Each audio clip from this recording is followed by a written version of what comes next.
Ashen Wolf here, extrasensory coach, completion process facilitator, parts work facilitator, and nature explorer. I'm also a shaman and a qigong teacher.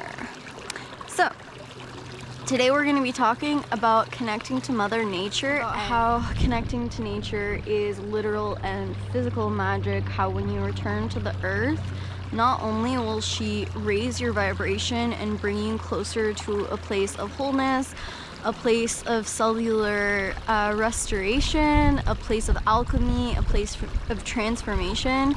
We are our highest vibrations when we return to the earth, because the earth is where we came from. Mother Earth is the highest consciousness that we have access to on this planet, right? She is a conscious being that is in a state of alignment, that is in a state of conscious awareness, and we are her children, and she is happy to receive us as we are. She is happy to work with us as we are.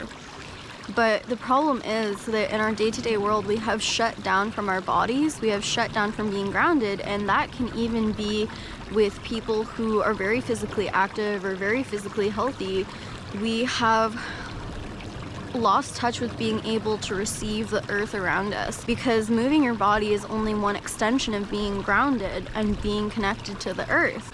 To actually go into nature and receive the power of the blue sky, to receive the power of nature and let it actually impact you. And you have to practice doing this. You have to practice actually being grateful for it and actually receiving it like a treatment, like the sunlight being a treatment, the blue sky being a treatment, the air being a treatment, and really get out of your mind and don't even, get into a meditative state with it, get into a deep trance state with it, and really let the earth impact you and let you connect to the fact that your body is a vehicle of the earth. It is an extension of the earth. And if your consciousness is not properly connected to the earth, then you're not receiving your total embodiment here. You're on a level disconnected from your surroundings, your environment, and your body itself. Mother Earth is pure magic, and Mother Nature is pure magic, and the elements are pure magic. When you realize that the elements are magic, you can realize that by going out into nature and interacting with nature as a whole, or interacting with a waterfall, a river, fire, the soil itself, a forest itself, which is earth, or air itself, right? You can go to a high rocky mountain and feel the wind. So when we connect with Mother Nature itself and specific aspects of the elementals, what we can do is we can allow it to raise our vibration. What we can do is we can allow it to raise our vibration, but we can also allow it to physically connect to it in order to awaken different areas of our consciousness and to physically use it in our manifestations and in releasing. So you can put your thoughts or your stress inside the water and let it roll down the river. You can let the sounds of the river move through you and let the electromagnetic frequencies of the sound cleanse you and awaken you.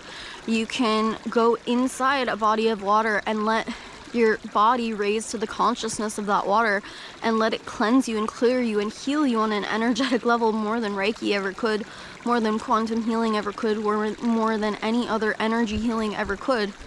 To go into the water itself and allow your vibration to raise, or to start channeling inside the water, to start channeling that consciousness inside the water, to ask for guidance inside the water, to seek the river as a guide, to seek it to connect you to your guides, to seek you to connect it to the voice of the earth herself, to allow it, the energy of that element, to move through your body, to use it to cleanse your crystals, to use it to drink and project high frequency water into that water, which you then drink and becomes a part of the cellular makeup of your body.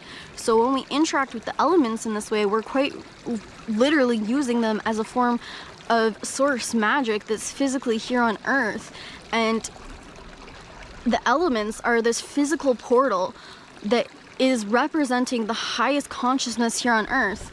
Water and light are literally the highest consciousness next to source itself that we have access to on this earth.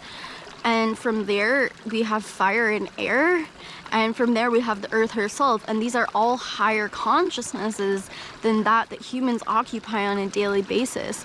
And we can use them as portals to merge us between this realm and the other realms, and we can use them to raise our earth vibration here, to seek counsel with earth vibration here, and to create non-physical things into physical things, to bring forth change in our life, to bring forth transformation that we never thought possible, quicker than we ever thought possible. We can use it to literally jump timelines and quantum leap.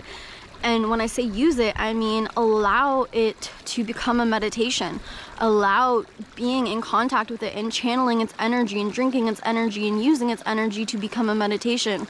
If you're in the forest, touch the trees in the forest, feel the soil, think about how long it took for a tree to sprout, for a flower to sprout, and the process it went through, and that it's pure sunlight. Allow yourself to feel how the consciousness rises up through the trees, and how when you're in a forest, your consciousness moves up through the trunk of the trees and rises. How your consciousness, when you're around a river, flows with the river.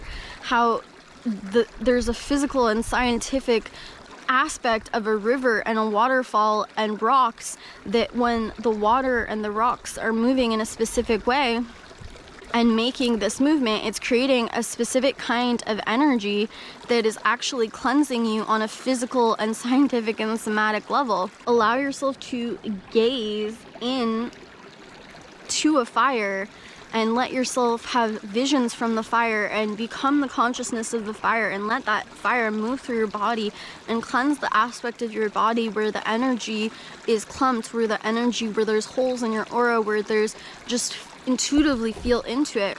Nature is more intense than any crystal that you could buy at a store, because crystals are a part of nature and they are crazy and they are amazing sovereign beings, but they're one little piece of that. Whereas when you go into nature, you're physically surrounded by a crystal. Your environment is physically surrounded by a different level of consciousness than a crystal. And crystals do have a higher consciousness because they're more like etheric beings, but this is a more grounded consciousness, and we're from Earth, right? So we need to become grounded in this consciousness. Allow air to move through your body and let you express yourself and become freedom. Listen to the voice of the wind, just like Pocahontas said, all of the colors in the wind. Rocks and mountains will pull your energy down and into them, and they will powerfully cleanse and generate energy throughout your vessel and throughout your being. When you're on any kind of hill or crest or mountain, your energy is raising upwards and over the mountain, and you are closer to the ethers than you have ever been before. The elements are magic. They are physical cellular magic. They are representative of the magic of the earth herself, of the consciousness of the earth herself, and we can work with them and we can receive them and we can let them create magic in our lives. Thank you so much for watching this video, and I hope to see you again soon, so subscribe.